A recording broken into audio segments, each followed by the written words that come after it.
Good morning. I hope everyone's doing well and staying safe. I'm Jen. I'm with Louisiana Procurement Technical Assistance Center. I'd like to start off by thanking all of our hosts for being part of this event. We've got Northwest Louisiana PTAC. We've got Mississippi PTAC. We've got Alabama PTAC, Vestige, Power Engineers, and McGuire Woods. Next one, please. So a little bit about PTAC is we assist with all things government contracting related. Whether it's federal, state, or local, PTAC can provide clients with step-by-step guidance to assist with determining company readiness for government opportunity and can provide tools and trainings to best position your company for success. Next slide, please. So some contracting assistance. So we do bid matching. So what this is you would provide us with keywords and codes that describe your company. And we look through about 3,500 different websites a day. And if that keyword or that code comes up in a solicitation, then we pull it and we send it to you daily. Solicitation interpretation. So any questions you have on a solicitation, you know, anything on that solicitation, contracting officer, anything, we can help with that. Bid and proposal preparation and review. So once you're done with your proposal or you need help to prepare it, we can help with that. Registrations like SAM and Dynamic Small Business Search. The federal registrations, the SBA certifications, which we have woman-owned small business, economically disadvantaged woman-owned small business, 8A and Hub Zone. We can help you get registered and answer any questions you have with those. The various state certifications. So depending on where you're located, we'll have different state certifications. Verifications. So the veteran-owned small business or service-disabled veteran-owned small business. Cybersecurity, CMMC, and other training events and seminars, and much, much more. Next slide, please. All right, so National PTAC Day. At a national level, PTACs are celebrating throughout the nation on September 15th as National PTAC Day. I want to provide you with some statistics during the period of June 1st, 2020 through May 31st, 2021.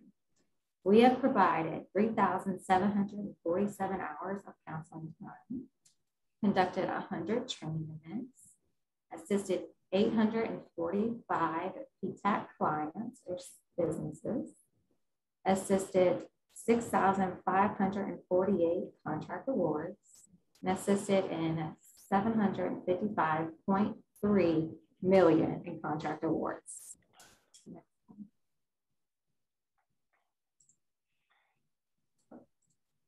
All right, and I'll pass the presentation over. Okay, so thank you, everybody. We are going to be hosting a webinar today for the Tri-State Mega PTAC. It is titled A Lawyer, a Prime, and a Vendor, Thoughts on CMMC. My name is Jane Flynn, and I will be the moderator today. We have three speakers joining us: Dick Korolewski, Federal Regional Manager, Government Services with Power Engineers. We have Ned Childs, a partner at McGuire Woods, and Damon Hacker, the President and CEO of Vestige Digital Investigations, as our speakers. But before we get started, just wanted to get an idea of who is on the call and who do you represent. So this is a poll, so we're going to ask you to please choose. Are you with an academic institution, not-for-profit, a large business, active duty military, a medium business, civilian at government agency, or a small business? Please vote. All right, Jane, we're coming in pretty rapidly here. It looks like most of them, probably about 63% so far, are small business. Okay. 18% medium. A couple academic institutions there and some large business. We'll give it a couple more seconds here. Let's see if there's any last minute votes here.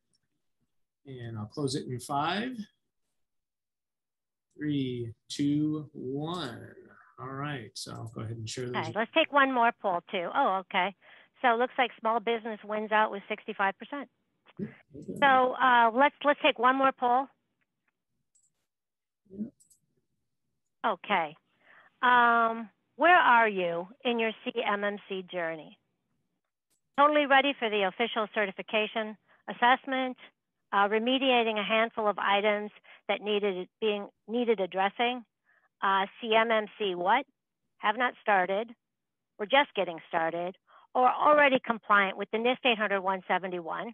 So we should be good. All right, if you could vote one more time, please.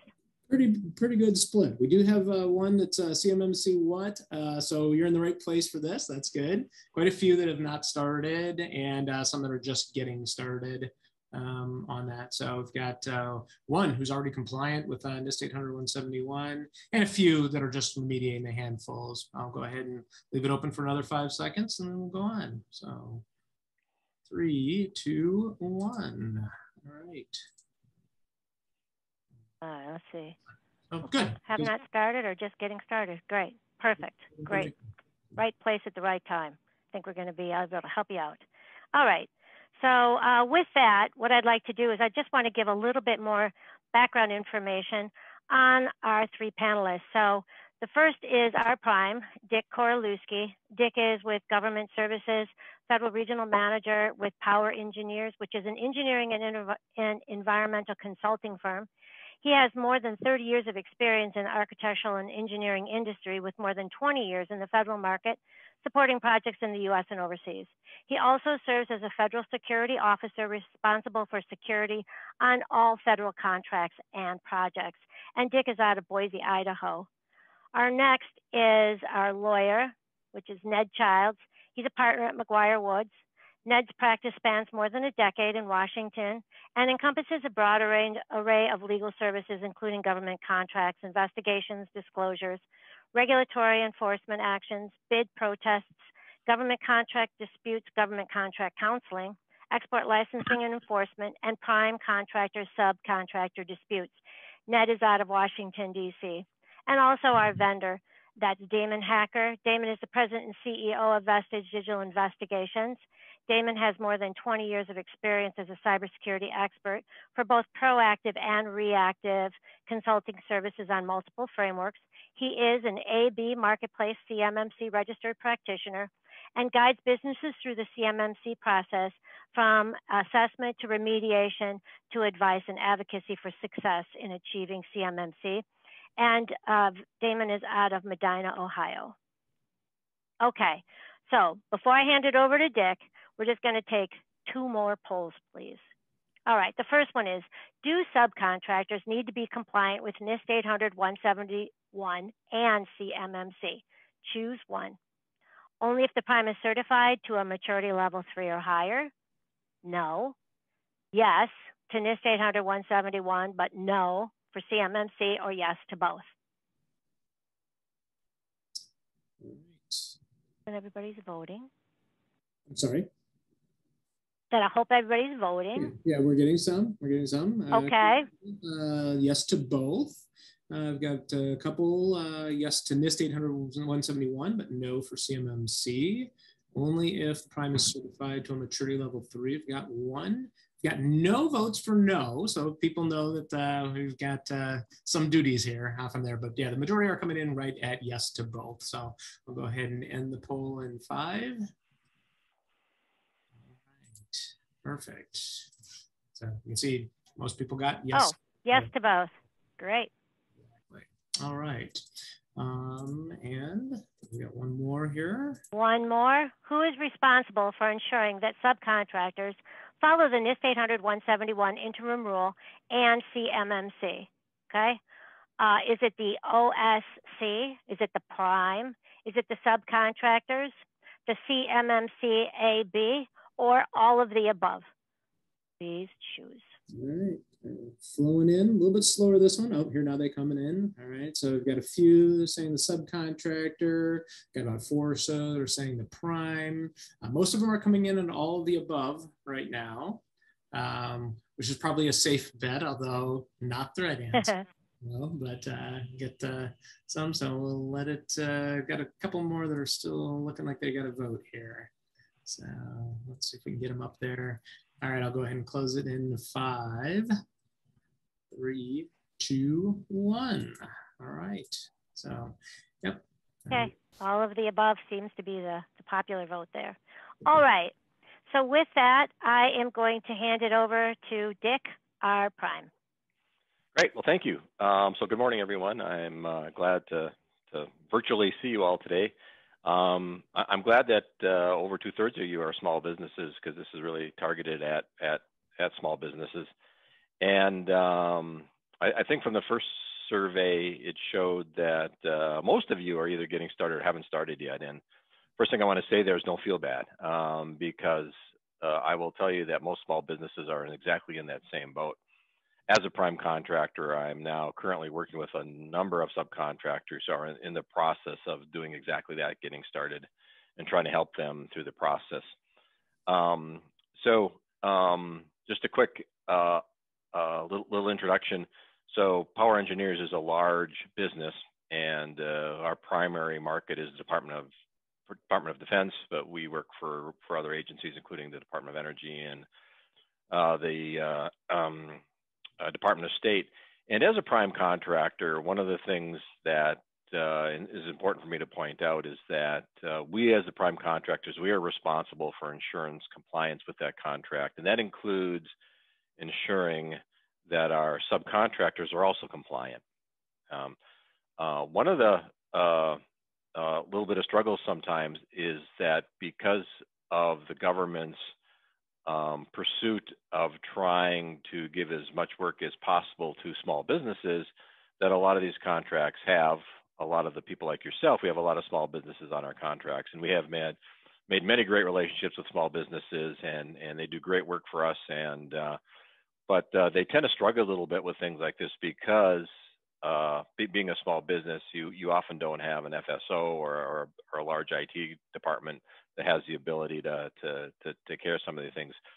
So let's talk just a little bit about one of the contract FAR flow downs that are in all the contracts currently is the DFAR 252-204-7012. And that's really the DFAR that tells us that we have to be compliant with a cybersecurity document. And that document is SP 800-171, NIST SP 800-171.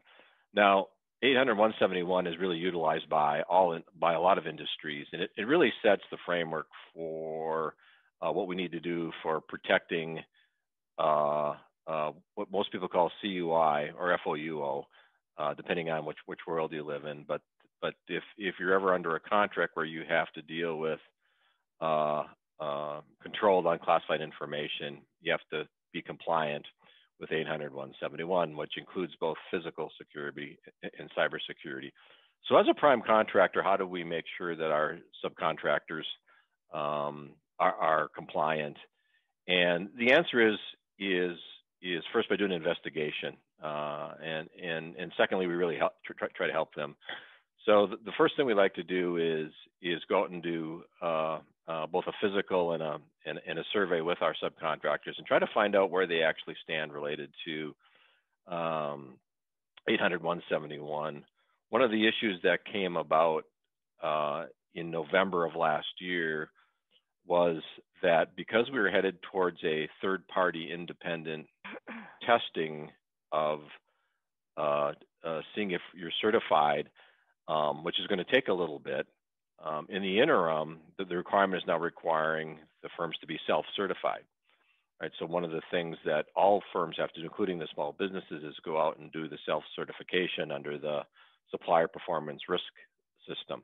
And you go in there and you give yourself a score. And part of the reason for doing that is to see exactly where you stand related to the requirements of 800-171. And out of that, you put together a list of all the things that you need to do in order to become compliant. One of the things that we do is we help our subcontractors with understanding 800-171. We also show them how to get certified on the site for what's called SPRS, which is the Supplier Performance Risk System, and have them get a score. And interesting enough, on our last contract, we saw a very wide range of scores. Some of them being even negative scores. I didn't know you could get a negative score, but you can. So we did that as well. And then the next thing to do is, okay, what do we do next, right? We went out there and we looked at the document and we did a self-assessment, and we figured out that we have let's say a long way to go, and we have this long list to put together. So the next step then is to take action, right? Is to go out and figure out how can we become compliant. And often small businesses will hire consulting firms that will come in there and help them. Like Vestige is a typical firm that will help you as a subcontractor get through this process.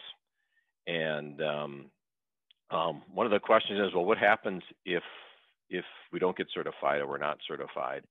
And the answer to that, quite frankly, is when we're dealing, it's the prime's responsibility, and even the subcontractor's responsibility underneath the prime, to make sure that we protect the government's information, especially the CUI, the controlled unclassified information.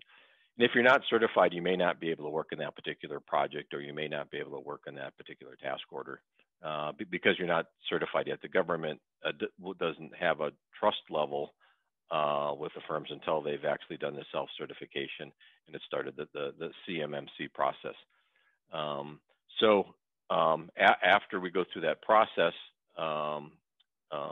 we'll go in and we'll do, as a prime, we'll do an investigation, actually show up at our subcontractor's front door and talk to them about the processes that they put in place, and talk to their IT people about what are the physical things that they've put in place, and try to ascertain, do we believe they're going to be able to protect the government's CUI or FOU or not, and try to give them help and try to point them in the right direction, point them towards people that can help them.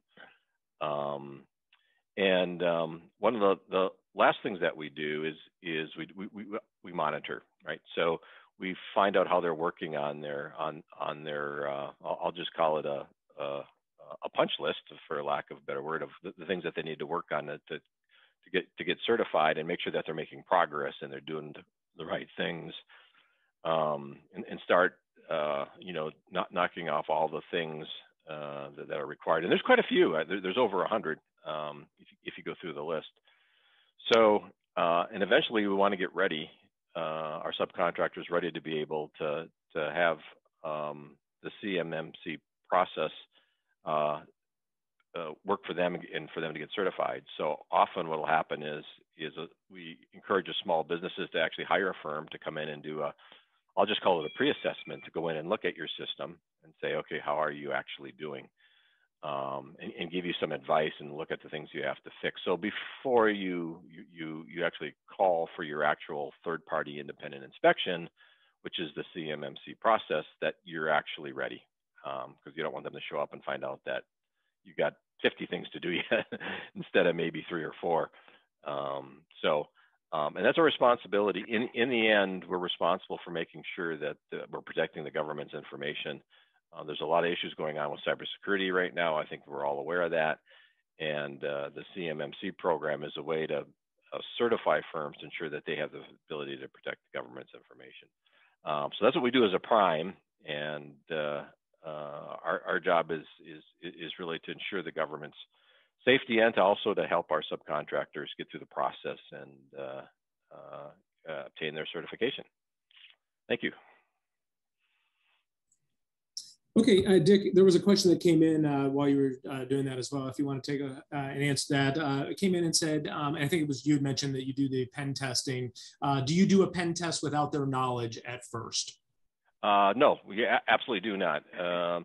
The way I work as the FSO for our company is one of the first things I do. We just won a recent contract with NAFEC, a large contract, and I sat down with all the small business subcontractors and explained to them, all right, so this is what you're going to have to do. This is the requirement that's in the contract. This is what you should do. You should start reading 800-171, get with your IT personnel and start this process. You're going to have to do a self-certification and try to give them advice and show them how to do that, and then have them develop a list. So we send out a survey to ask them where they are, what their score was, and and they're required to develop a system security plan, and they're required to develop a POM, which is a plan of action that looks at all the things that you have to do. We take a look at that, and we talk to our subcontractors about that. What do you need to do? What do you need help with? Those kind of things. These are the ones I'd pick off first, and start helping them get closer and closer and getting ready to the actual third-party independent certification. Perfect. But it's more of a team play more than anything. Great, thank you. All right, thank you.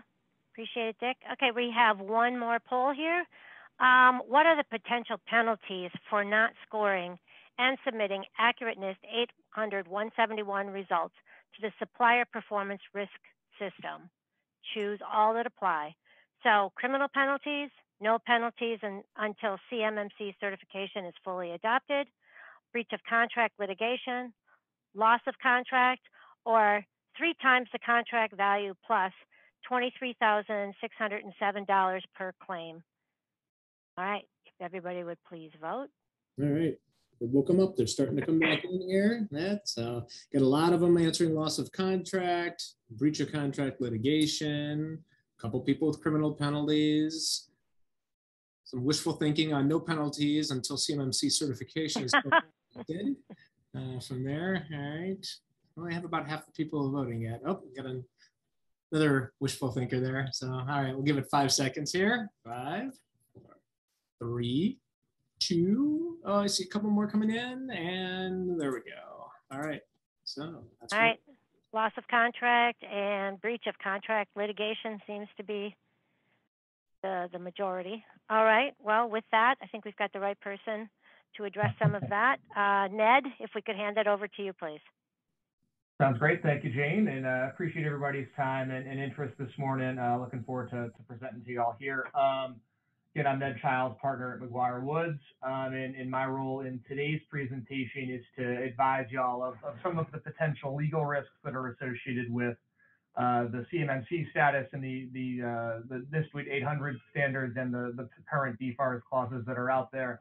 As Dick noted, DFARS 252-204-7012 and DFARS 252-204-7020. So what we're seeing in this space right now is certainly increased enforcement from the government with respect to cybersecurity matters. That obviously makes sense with the number of cybersecurity incidents that we've all seen sort of proliferate over the course of the last 18 months, 2 years here, and even dating back prior to that. As such, there's been a fairly significant legal risk that is associated with each of these provisions, and that risk can actually come to the surface in many ways. First, pursue as per the poll question there. As a general matter, these risks can range from contractual disputes and claims to False Claims Act enforcement to suspension and debarment. And as a result of that, actual damages, resulting from a breach or loss of data, penalties under the False Claims Act, which include treble damages and a per claim or per invoice penalty. And there's also whistleblower risk, which is present given the overlay of the False Claims Act here. So as you can tell from that perspective, from that list, there's a number of different things that prime contractors and subcontractors on these DoD contracts need to be aware of from a compliance standpoint, from a cybersecurity risk standpoint, to make sure that you don't get in legal trouble for failing to comply with these provisions, or for certifying that you're compliant with them when you actually are not. So one question that we frequently get is, what happens from a legal perspective if you don't properly complete the NIST 800-171 scoring process, if you're not accurate in your DFARS 252-204-7020 certification? Here, the government focus is really on what the entity has represented, what the entity has done, and the reasonableness of that individual or that company's actions. So, we see some issues here arising with companies' use of an inexperienced vendor. Even if you rely on a vendor, the government will expect you to have selected a vendor with the proper cybersecurity experience to be able to tell you, to develop a system security plan and help you remediate the issues that have arisen in the course of your cybersecurity program there. As part of this, if an enforcement action arises or if questions arises or if there's a data loss or a data breach, we frequently see the government ask companies, did you ask the vendor the right questions to gauge their experience in evaluations like this, or for example, did you just go out and pick the lowest cost vendor without determining their qualifications or experience? And again, government is really focused on sort of that reasonableness evaluation and making sure that you're actually doing affirmative steps, undertaking affirmative steps to ensure that you are compliant with these provisions and not either just signing off blankly that you have or relying on a low cost vendor who doesn't actually have the experience here. Similarly, we've seen questions arising out of misrepresentation of scores, either intentionally or accidentally. And again, what the government's going to focus on here is what did you do to arrive at that score? As an initial matter, if you determine either in connection with discussions with a vendor or with a prime contractor, so with the Dicks or the Damons of the world, the first thing that you do if you realize that you've misrepresented your score is that you should disclose it and update it accurately as soon as you find that out. The government actually DoD tends to be fairly lenient when contractors disclose erroneous certifications like this and tend to be fairly willing to work through enforcement actions and any potential penalties there.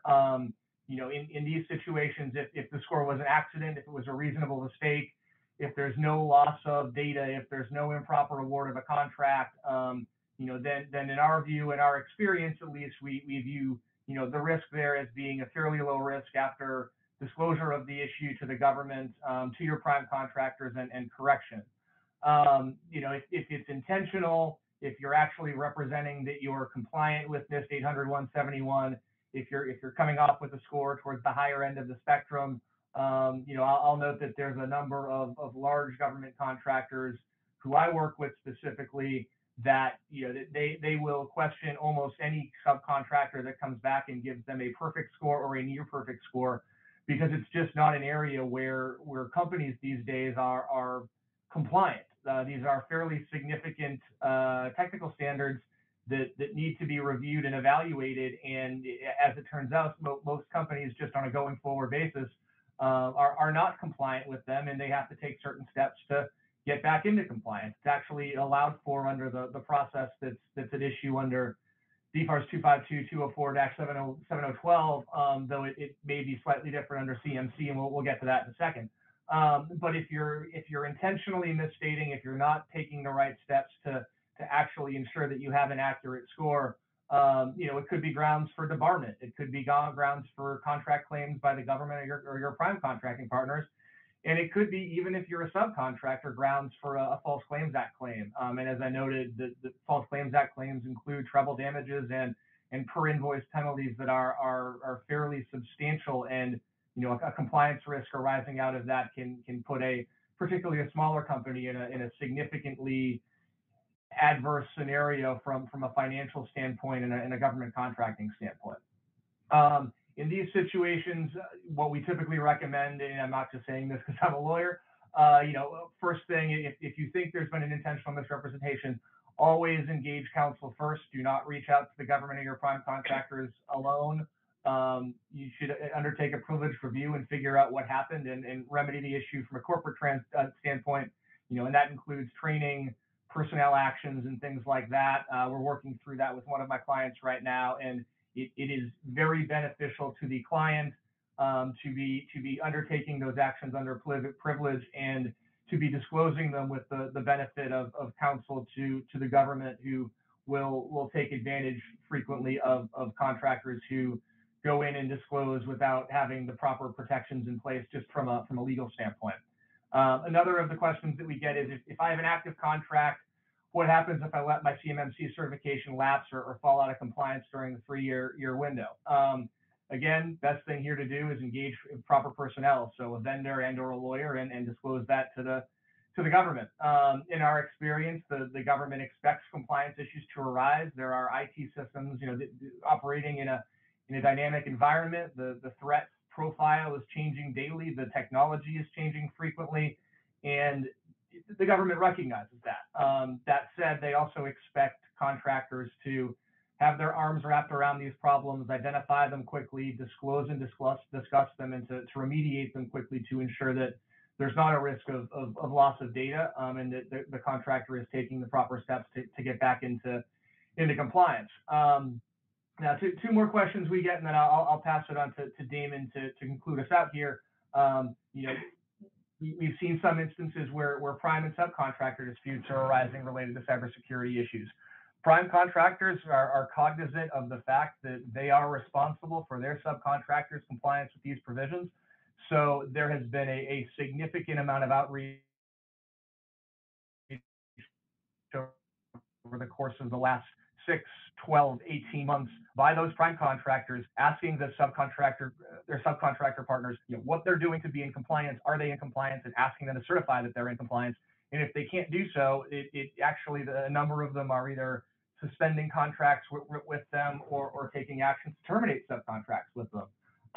So again, here, you're seeing at the subcontractor level a lot of issues arising out of that.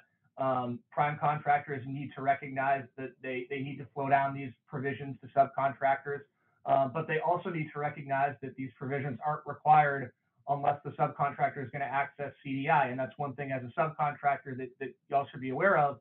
If you are not receiving CDI under a contract, there's no need for compliance with these provisions. Now, some prime contractors won't care. Some will say we expect to comply with it anyways, and that's their prerogative as a prime, but there's not a legal requirement to do so unless you're passing on CDI. Now, on the flip side, subcontractors also need to be fully accurate in their disclosures to the prime and take the time to ensure that the descriptions of their systems are accurate. The risk from this as I noted, can be False Claims Act concerns. Those flow down to subcontractors. So even if you're a subcontractor, the government can still come after you for a False Claims Act violation for misrepresentations and miscertifications on things like this. And just from a basic litigation perspective, it can raise breach of contracts concerns between you and your prime contractor partner that raise both legal and business relationship issues. And last, I think, but by no means least, this is such an evolving area of the law and of compliance where we see government action sort of changing almost on a day-to-day basis. Once we get into CMMC, what will happen if you don't agree with a C3PAO's findings and it ends up costing you a contract? That's actually it's unclear today what will happen from that. DoD has suggested in their initial interim rule on the guidance that there'd be an appeal style process, perhaps similar to a bid protest or a CDA claim. But then again, at the same time, as with all things within the government, certainly our expectation is that that process may not be particularly quick, and it may tilt the deck to some extent in the favor of the government. The government is seeking to protect their information here, and we would expect them to give a lot of deference to these C3PAOs. So I think that in our experience, and I think what our advice has been to clients in situations like this, as we get into the CMMC process, the best way to avoid being caught without a certification for contracting purposes when you have to make these certifications in connection with a contract proposal is to prepare for and seek certification early, and to make adjustments to systems so that you can achieve timely certification so that it doesn't become an issue when you're up for a contract and it turns out you can't bid on it because your systems aren't in the right place. So with that, I'll turn it back to you, Jane, and for Damon on the vendor side. Thank you, Ned. All right, we're going to take one more poll, and then we're going to turn it over to Damon. So here's our question. Which of the following CMMC-AB entities would be the most useful in providing resources and guidance to prepare for your assessment? Choose all that apply. Is it a C3PO, a C3PAO, an RP, or an RPO? Or is it all of the above? Okay, if you'd please vote. All right, we're starting to have some answers come in. So far, unanimously, they were all at all the above. And now we're getting some RPOs, RPs, C3PAOs. We got a C3PO in there. So we'll talk about all these different TLAs during my presentation, 3-letter acronyms we're all used to, right? So, all right, go ahead and end it here in 5. All righty. I didn't see R2D2 on the list. Hey, you did not. All of the above, Damon, 56%. Yep, And the close yep. second is the C3PAO. All right, perfect. We'll explain why all of the above is not the right answer on that one from here. So, all right, perfect. So, all right, so yeah, we're going to talk about NIST 800-171 just briefly. We've already talked about it because it really is the predecessor to CMMC. I like to say that CMMC is really the evolution of NIST 800-171. For all the reasons that we've already talked about, it, the flow downs and that. Really, NIST 800-171 from a practical side of things. In order to be compliant with it, there were 2 items that you had to, well, I guess 3 technically. You have to have these practices in place. And with NIST 800-171 specifically, there are 110 practices that from an IT side of things need to be put in place from there. The way that you technically are compliant with that is that you have a system security plan, an SSP, which actually addresses how you as an organization have addressed each one of those practices. One of the things that I like, and there's a good point and a bad point to it, both NIST 800-171 and CMMC are what we refer to as a non-prescriptive framework, right? A framework is just a collection of control objectives. You as a supplier are required to document what those controls are that you actually follow. Non-prescriptive means that the government tells you what they need you to do, but they don't tell you how you have to do that. And so that's a good thing because it's left to you as an organization to make the choice for the best purpose and the way that it works within your business.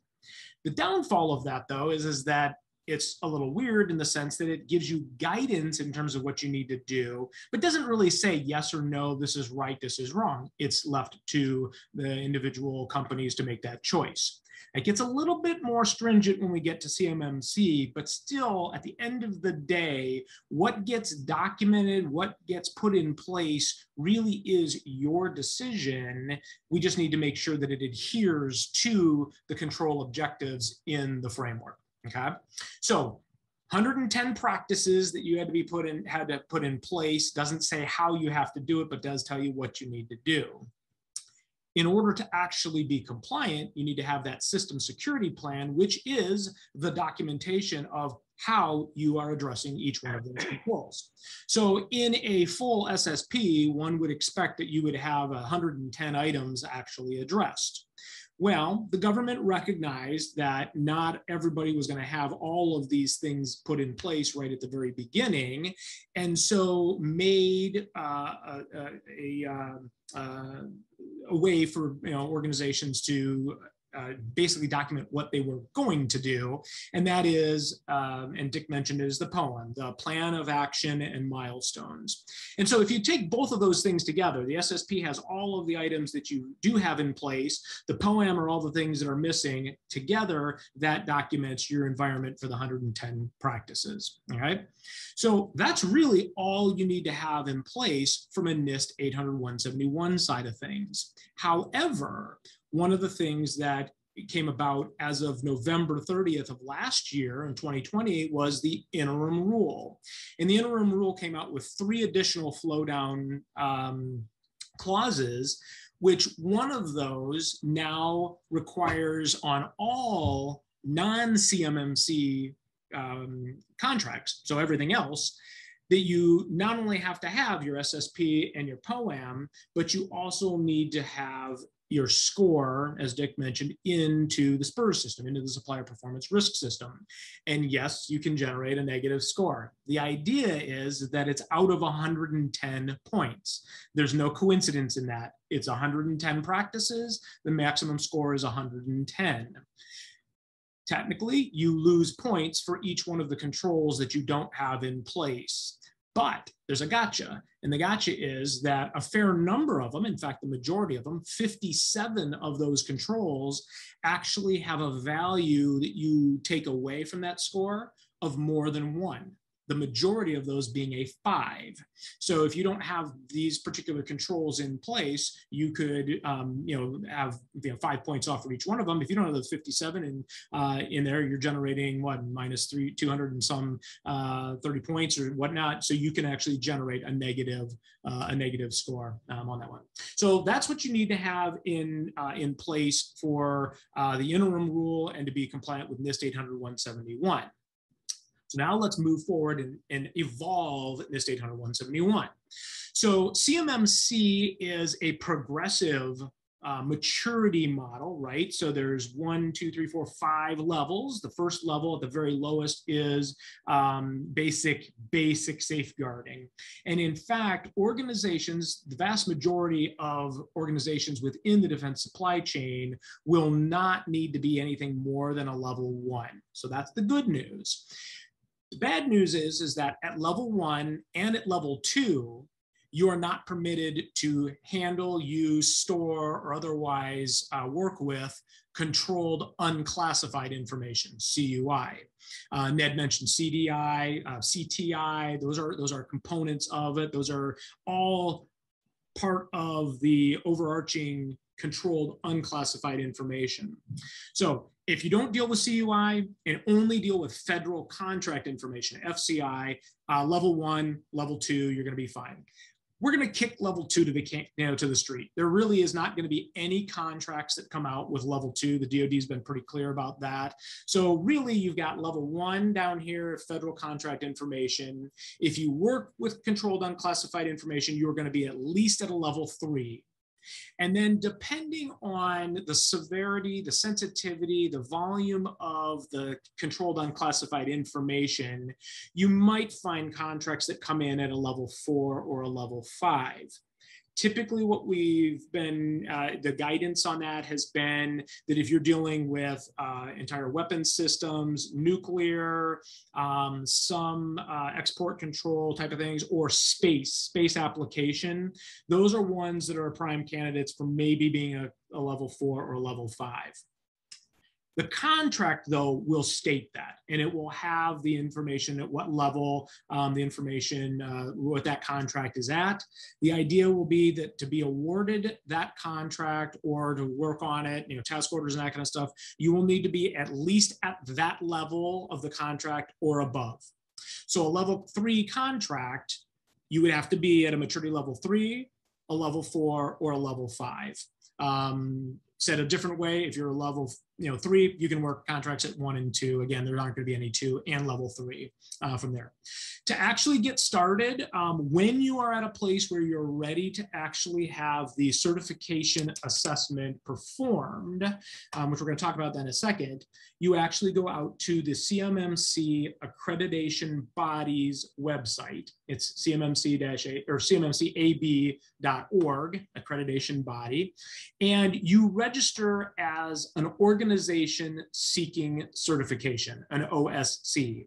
There is a fee, I think it's about $750 to get started as that, and that puts you into the hopper so that then you will, from the marketplace out there, you will hire what's referred to as a C3PAO, not to be confused with the Star Wars figure C3PO. C3PAO is a CMMC third-party assessing organization. Like other kinds of assessments, like ISO 9001, if you're familiar with that, this is an evidence-based assessment that is performed by an outside entity, all right? So the C3PAO is actually going to be the ones that come in and assess the organization to determine if you have the right controls in place and that you meet the standards of the CMMC framework. All right, you're going to undergo that evidence-based assessment, which I'm going to talk about in a couple minutes about evidence-based from there. As long as you fulfill all those requirements, of the level that you're trying to achieve, When the C3PAO comes in, performs their assessment, they come to an opinion that you've got that in place. They then turn that information over, along with their work papers, their opinion, and all that kind of stuff, to the accreditation body. The accreditation body makes the final determination and actually gives you the certification if you're, if you meet that from there. And then the certification is good for 3 years. At which point in time you'll have to recertify. One of the flow down clauses that was added during the interim rule cleaned up some language around it, in the sense that you need to have the CMMC certification to be awarded work under the contract, but you also need to keep the certification during the time frame of the contract. It's not good enough just to go ahead and get certified and then let it lapse, from there. So again, 3-year certification on that. The one caveat when that is, if you do suffer some kind of incident or a compromise, the DoD comes in and investigates it, finds out that you don't have the thing still in place, they may make you recertify under that, but otherwise it's good for 3 years. All right, so if you've never gone through an evidence-based assessment, these are my recommendations for you. First off, Dick mentioned this too, is that do a gap analysis, figure out where you're at. And I encourage you to do this in a very critical way. I mean, look at your systems, do that self-assessment, or have somebody from the outside come in and look at that. Because what you don't want to do is get into a situation where you hire the C3PAO. The C3PAO comes in, does the assessment, and you fail. Okay, and here's the reason why. CMMC is an all or nothing. I'm going to use level 3 as an example. Under level 3, there's 130 practices, of which the first 110 are in fact the NIST 800-171 controls. Okay, so that's why I say it's the evolution of it. 130 controls, practices, plus 3 processes that need to be put in place. You need to have all 133 things in place for the C3PAO to give their opinion to say, yep, you're good to go. There is no such thing as a poem anymore under this. If you don't have it in place, you can't write a nice little document that says this is how we're planning on getting there. Your only recourse when the C3PAO comes in, if there's items that are still missing, is that you have a 90-day cure period in which you can, to the satisfaction of the C3PAO, put new controls in place. The problem with that is what if it takes you too long? What if you can't get it done in those 3 months? Or what if it takes you, 6 weeks to get it, something put in place and remediated, but you also need to show evidence that that has been working for, say, 2 or 3 months. You may run out of time. So my point is you do not want to go into the assessment with the C3PAO not knowing that you're already going to pass. Right? Because it's an evidence-based assessment, the C3PAOs are going to be looking at things from a very critical viewpoint of saying, do you actually have this control in place? Is it well documented? And do you have evidence that you can prove that you're actually practicing that? There's 3 ways that the C3PAO can evaluate that. Interviewing, direct observation, meaning watching you perform it, and testing. And by the way, in order for them to come to that conclusion, they need to have 2 pieces of corroborating evidence. And those 2 pieces of corroborating evidence have to come from different of those silos, right? So you can't have 2 interviews and both people say the same thing. Interview, direct observation. Interview, testing. That's fine. Or you can do testing and direct observation, but 2 out of the 3, and you got to have 2 pieces of corroborating evidence. This is a relatively high standard that organizations are going to need to meet. And as such, again, you don't want to walk into the presentation or the assessment with the C3PAO unprepared from that. From there. So, get started early. Right now, the CMMC accreditation body is telling people that if you're ready to go today, meaning you could hire the C3PAO, you should expect the process to be 6 months before you have the certification. All right. our common thinking on it is if you're not ready, you need to be adding some time to that, right? Another 3, maybe 6 months on top of that, or even more. So we're generally telling people you're looking at 9 to 12 months to get ready and be certified with that from there. So it's not too early to get started on that from there. With that, I'd like to invite Ned and Dick to come back in. There were a couple of questions that came up during mine. I'll go address those, and then there was a couple of them that are for the whole group. One of the questions is, what is the definition of winning in cybersecurity? That's a great question, right? Bag and tagging malware, rubber duckies, relaying bag and tag data to the CMMC point of context, so front line of security for nationwide. Yeah, well, so the problem with this is that obviously we can do as much as we possibly can, and yet there's still going to always be a way that a motivated attacker is going to be able to get into an environment, right? But if you look historically, the big problems tend to come from several areas: carelessness, people falling for phishing expeditions, ransomware, malware, these kind of things. And realistically, when you look at the CMMC model, it is designed all the way up to level 3 to basically be good cyber hygiene. It's not excellent. It's not everything. Even when you get to 4 and 5, now we're starting to talk about some of the things that organizations ought to be doing to prevent things like advanced persistent threats, China, Russia, those kind of attackers getting in, on there. Don't kid yourself. There are still going to be compromises, right? But part of it is a mind shift from the standpoint of, let's not put all our eggs in one basket and say we're going to prevent these things, right? Some of the controls under CMMC are about detecting when it happens, right? The average time that an attacker is inside an organization across the world, all industries, all size companies, is about 7.5 months. That's a long time to go unnoticed. A lot of damage can be done, right? So if we're starting to put the right kind of controls in place where we can detect that and we can move that dwell time down from months to weeks, days, or even hours or minutes, then we're doing a much better job because we can start reacting. Some of the controls in the CMMC also address things like, how do we respond and how do we recover? And by the way, notifying the DoD when that happens so that they can step in to try to minimize damage or do things as well from there. So it's a good question there on that one. Next question. I'll add, David. Oh yeah. From a legal standpoint on that too, I mean, I think half the purpose, or at least part of the purpose of a lot of these regulatory actions from DoD here are to put, frankly, to some extent, a remedial action or an enforcement action in place for companies that fail to comply with these standards. I don't think the government's under any reasonable position or reasonable thought that these are going to stop all cyber incidents from occurring.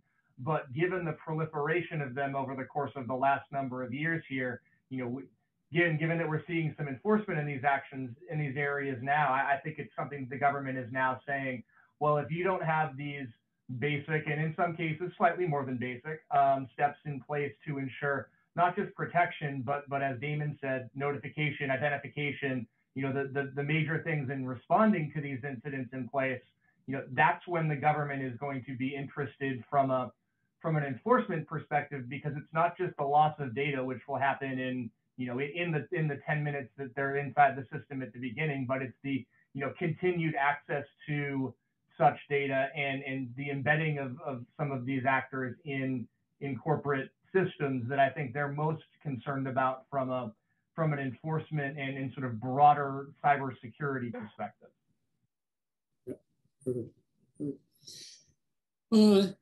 Another question that had come in was, how are the C3PAOs vetted? Letting a third party in that you haven't worked with before is a risk as well. Excellent question. So actually quite a bit. So one of the things that you have to understand is that the accreditation body is a separate entity from the DoD. It is in a contract with the DoD, and they were tasked with creating an entire ecosystem, an ecosystem of training, trainers, published material, the C3PAOs themselves, registered provider organizations, RPOs, which are kind of the consulting wing. And there's quite a bit that actually has to happen. So I'll start with the RPs and RPOs. So RPOs, registered provider organizations, like I said, are the consulting wing of it. They have had to go through additional training and have to have on staff or by agreement with a registered practitioner. And a registered practitioner is somebody who's gone through and understands they've gone through additional training and understands the framework, has had to actually pass an examination on that one. The C3PAOs is a step above that. Also has to have certified assessors on staff that have gone through additional training and passed that. The other thing, and so actually as an example, Vestige is actually, we're an RPO, but we're also going through the process of the C3PAO. We ourselves have to undergo an assessment, a level 3 assessment through the DoD, through DIBCAC. So they'll actually be coming in. We've already had to submit background information, have background checks done on all the employees, and some other security items from there. But then, like I said, actually go through an assessment ourselves, just like a maturity level 3 assessment would happen from the company side of things. And the reason is that because the results of the assessments are actually controlled unclassified information. So they have to be at a level 3. That marketplace is really important because part of the whole idea behind this has been that the DoD creates this ecosystem to allow companies, organizations seeking certification to go out there and make choices in the free market. So there are, I think there's over 450, 500 companies that are vying for C3PAO status. There's, I think, over 1,200 RPOs out there. But yeah, you can go out there and actually look those up in the marketplace, do your due diligence, call them, get them on the phone, talk shop, and make a decision based upon what makes the most sense for your organization. I think, Damon, we probably have time for one more question. Okay. Anybody? So while we're waiting for a question, there's one thing that both Damon and Ned talked to that I want to make sure that everybody understands. That's a really important piece to this. So through the process of going through all of this, one of the questions that I get asked fairly often is, what happens if we believe we've been hacked, or we believe that an email was a phishing email or whatever? And if you read the requirements 800-171, there's always this argument over, was that a reportable event or not? And the big thing that I always talk to people about, and the advice is, if you believe there's even the slightest chance that it is a reportable event, go ahead and report. The agencies will go ahead and they will determine if it was or not. I can't share any confidential information. That was one firm that had what looked to be a very not all that suspicious of a phishing email, and they did report it. They ran it up the flagpole, and it turned out it came from Russia. So you never know.